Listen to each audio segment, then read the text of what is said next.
The production of this program is made possible thanks to the support of the following and viewers like you. If you were born in 1924, the odds of living to 100 or more were astronomical, 1 in 50 million. Today, the story is different. According to Pew Research, the number of people 100 years of age or older is projected to more than quadruple between now and 2054. Centenarians currently make up about 0.03% of the U.S. population, but that number is expected to reach as high as 0.1% by mid-century. Your odds of living a healthy life into and beyond the century mark increase if you live a balanced and healthy life. If is, of course, the intangible to living that long. There are so many ways in which each of us can shorten our lifespan, says Dr. Gifford Jones, the author of 90 Plus and How I Got There. Gifford Jones turned 100 2 years ago, 2 busy years ago. Last year, he wrote another book, Healthy Retirement Residence Living, and he launched a new product. It's called Giff's own CardioVibe, which is a natural supplement that adheres to the research of Linus Pauling regarding the cardiovascular benefits of high-dose vitamin C. I invited Dr. Gifford Jones, the Healthy Retirement Residence Living author, to join me for a conversation that matters about pushing the boundaries of age and soaring into your 100th year and beyond. Dr. Gifford Jones, welcome. Happy to be here. Very, very, very happy. I'm happy to be anywhere, but particularly on your show. Well, do you wake up in the morning these days going, oh, thank goodness I'm waking up? Or do you still take it as a matter of course I'm going to wake up in the morning? Well, I'm realistic, and I know one of these I may not waken up in the morning, but I tend to be optimistic. I will. Well, how could you not be optimistic if you say, yeah, I think I'm going to write another book? What prompted you to write this book, Healthy Retirement Residence Living? Well, being in a retirement residence, of course, and a lot of old people here. and I must say, I'd rather be in my own home along the Niagara Parkway, or in Toronto, in my condo there. But you get to the point where I have to be kind to my wife is 68 years of age, who's been looking after me and cooking for years. And there is a nice thing about being in their retirement residence where you're looked after. But I really don't get involved in many of the things in the retirement residence because I still have my column to write once a week, along with my daughter Diana. So it keeps me busy, and life is good. But the thing that you really see here is not only old people, but you see people who are sick and living a poor lifestyle. They all gain weight. I was 125 pounds in high school. I'm now still 125 pounds. And that, I think, is one of the reasons why I've gotten to 100. And I also have a drink every day, alcoholic drink, 1 ounce. I don't go to 2 ounces or 3 ounces. I'm quite critical on that. And I think alcohol. When one of the big problems, or rather big items of the book, is where is the bar? And every time I was researching these places, they were surprised. Why are you asking where is the bar? I said, well, you got to have a bar, and I prefer an English bar, or a cozy English bar, where people can come not just to have an alcoholic drink, have a Pepsi if they want, but it's the 4 walls in these places get very, very severe, and the fact that you can get out of them is a godsend. I think I've written in my column repeatedly that every hospital in Canada should have a bar, and the little drink they have in the day would do a hell of a lot more good than all the medicines they're getting on many occasions. So in your book, Healthy Retirement Residence Living, what are the essential elements that people need to keep in mind? And I think that it's a timely book because the number of people who are moving into long-term residence living, they go into it with really no game plan, no idea of what they need to do to be able to get maximum enjoyment and maximum health out of life. So what are the elements of your book that you say, these are things that you need to pay attention to? Well, this is not a book about the retirement residence per se. It's about medical problems that arise, and it gives tips that the things you can do and shouldn't do. For instance, nearly everybody as they get older in a retirement residence gains weight and it gets constipated. And rather than taking laxatives, I've said to one of the nurses here in the residence, how do you treat constipation? They always come back and say, we give them laxatives. But it's an awful approach. All you have to do is take 2,000 milligrams of vitamin C at bedtime. If that doesn't work in the morning, you take 3,000. And I can tell you, if you take 4,000, it always works. And it's a safe, natural relative and totally safe, less expensive than laxatives. And it should be the first thing that they do. And of course, not all, but many people develop called the sugar belly. You look around the residence here and you wonder, in men, how many months are they pregnant? They can't. Their belly is bulging forward. They can't see their shoes. And they're not exercising. And I keep weights here in my office where I work, or use them every day. And they say I'm the same weight. I don't smoke. I do drink, and I exercise, and I feel good. Yeah, I didn't know I was so damn old. If I didn't know I was so damn old, I feel pretty good. The production of this program is made possible thanks to the support of the following and viewers like you. You know, when I interviewed you about 9 years ago when you had written your book, 90 Plus and How I Got Here, one of the things that you suggested in that book, and I'm wondering whether or not you believe it is of equal importance based on what you've just said, is to weigh yourself every day. Do you still adhere to that as being an important guide? Good. Well, as a matter of fact, I weigh myself twice a day. I get it on my scales in the morning and in the evening when I go to bed. And I think, the government is spending a ton of money because of obesity and type 2 diabetes. They really should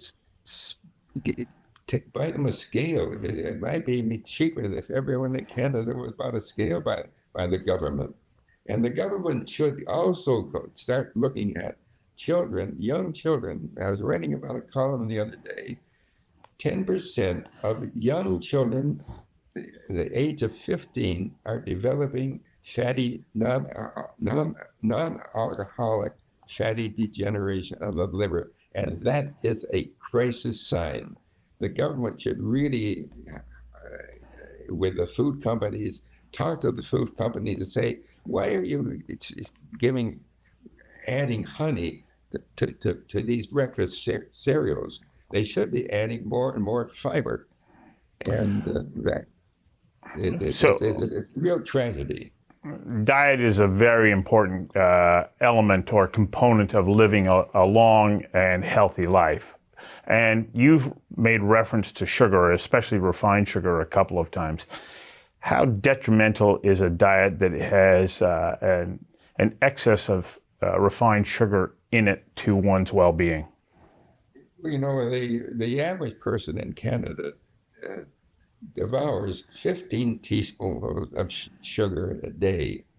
And that's why they are gaining weight and having not only type 2 diabetes, but obesity produces a hell of a lot of the other situations that affect your health.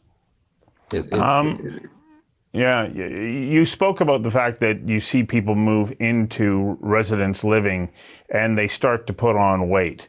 What is it about residence living that makes it easier for someone to suddenly start to increase the number of pounds or kilos that they're carrying around? well, it's a lack of exercise, but it's basically, calories do count. People who say calories don't count, they're crazy. I had a woman in my office who said to me, "Would you like to see a picture of me a year ago?" And I said, "Yes." And when I looked at the photo, she was 200 pounds. And looking at her in my office, she was only 100 pounds. I said, how the hell did you do it? That's a massive move. We said, I always wanted to be a jockey, a lifelong ambition to be a jockey. And she bought a scale, a scale. I want to mention that twice. Bought a scale. She bought a calorie book and a pedometer. And the scales, don't the scales do not lie. And if you get buy a calorie book, you'll find out that if I take two pieces or 2 scoops of ice cream for my evening meal, I've gained 100 calories. And you only need 2,000 calories a day. In fact, living in a retirement residence, you need fewer than 2,000 a day. So you just gotta look at the calorie book and realize all the various ways you can go astray and get obese and get unhealthy. Well, I took your advice. When you interviewed with me last time, I said, I want to be you. And you said, well, you better lose some weight. And I went and bought a scale and I lost 65 pounds. Good for you. Good yeah. for you. And still just sort of gently easing down a little bit. It makes a big difference. So, that's one component. Pardon me?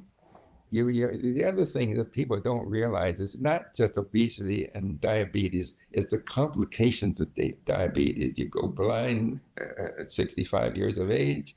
You have kidney failure, heart attacks, and also with that kind of weight and obesity and diabetes, bilateral amputation of the legs. And these things are no fun, and they're costing society one hell of a lot of money. The production of this program is made possible thanks to the support of the following and viewers like you. So there is the physical side of living long and being able to enjoy life, but there's the cognitive side as well. I'm sure that people will look at you right now and go, how come you have such clarity of thought? How come you can speak with such authority, not losing your words? Even your ability to articulate is extraordinary and enunciate.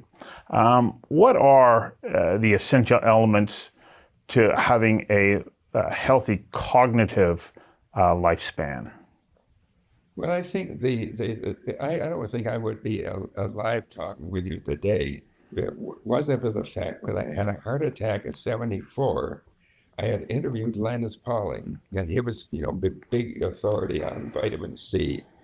And all my doctors said I would be dead in 2 to 3 years if I didn't take cholesterol-lowering drugs. But I decided to take Pauling's advice. And I've been taking 10,000 milligrams of vitamin C every day. And it's safe, it's inexpensive, gives you I never suffered constipation. And it dilates the arteries, gives your brain more oxygenated blood. And as I say, it's kept me alive. kept me alert. I'm able to write my column, and if I didn't, matter of fact, if I didn't write this column in a retirement home, I would really go bonkers. I just had nothing to do. It would be I'd rather be dead. It would rather be a hell on earth. Well, that speaks to an interesting element of aging well. I've long maintained, even though I'm officially past the retirement age, that I never have any intention of retiring because, as Pablo Casals, in a great piece that he wrote called "To Salute the Life," when he was 92, said the thought of retirement to him meant to begin to die. How important is it that we stay engaged, not only in work but also socially? Well, my advice to all people listening today is, if you don't really have to retire, never, never, never retire. It's a bad thing. You always have to have something to keep your legs moving and your brain working. And the recipe for a lot of sickness is move into a retirement home and do nothing. There can be one benefit of moving into a retirement home, and that is socialization, because there are opportunities to socialize. A woman who had been kind of my surrogate mother, she was my mom's best friend. When she moved into a retirement facility a couple of years ago, she went, "Oh my God, I love it. I'm playing bridge every day. I've expanded the amount of social interactions that I've had." And she had been living on her own for a couple of years since her husband had died. And it was invigorating for her to be in a retirement living situation. Well, some people make more friends in a retirement home than they did in regular life. But I'm not that person. I don't really get involved in all of the activities that go on because I got a column to write 600 words a week, and that isn't easy, writing 600 words. But anyway, we all have our own ways of doing things. I can keep myself quite happy writing my column and having a wife. Luckily, I say, having a wife of 68 years who is still living with me. I think if anything happened to her, I'd take a sailboat to China. Well, how important are relationships? Very important. Very, very important, aren't they? Yeah, really, the most important thing I think, in anyone's life is your family. I've got 4 great children, 12 grandchildren. They're all good. They're all productive. They're all working. They're not sitting around doing nothing. And family is a major item in anyone's life. The production of this program is made possible thanks to the support of the following and viewers like you. Earlier, you referenced the fact that you have weights and you still lift them. And I remember once reading that light weight resistant training is remarkably good, not only for your muscles, but the muscles then release a type of cortisol that is beneficial to your brain. So having weights and using them regularly throughout the day has been shown to have tremendous benefits, as I understand it. Yes, they certainly do. And the other thing you should point out, if I could show you, my put one fist here and one fist there and press like that. Press for 10 seconds. Not enough when you start to injure your arms or your muscles, but just gradually work it up. And you can put your biceps quite large after doing that for several months. And it's cheap, nothing, you don't have to go to a gym. And it keeps you from running into a very serious problem sometimes if you don't have good muscles, you can't get yourself off the toilet. And that is a very, very embarrassing situation. And there are other factors that go along with that. But keeping your muscles tight does help your brain, and it helps you from that embarrassing situation. Well, how important is it to use your legs also to walk? Yes. We have really gotten into sedentary living, especially in North America these days. How often do you walk, and what are the benefits? Well, the benefits of walking are great. One of my cardiologists at the Harvard Medical School gave us some. I was at his class listening to him one morning, and he was saying, if you want to find out how healthy your brain is, just reach down and feel your leg muscles. Just feel your leg muscles. He used a bicycle to get to Massachusetts General Hospital every day. And he was in his 80 years when he was talking to our class. So he certainly practiced what he preached. We also live in a culture. I'm sort of revisiting some of the themes from our last conversation where you talked about how important it is to not smoke.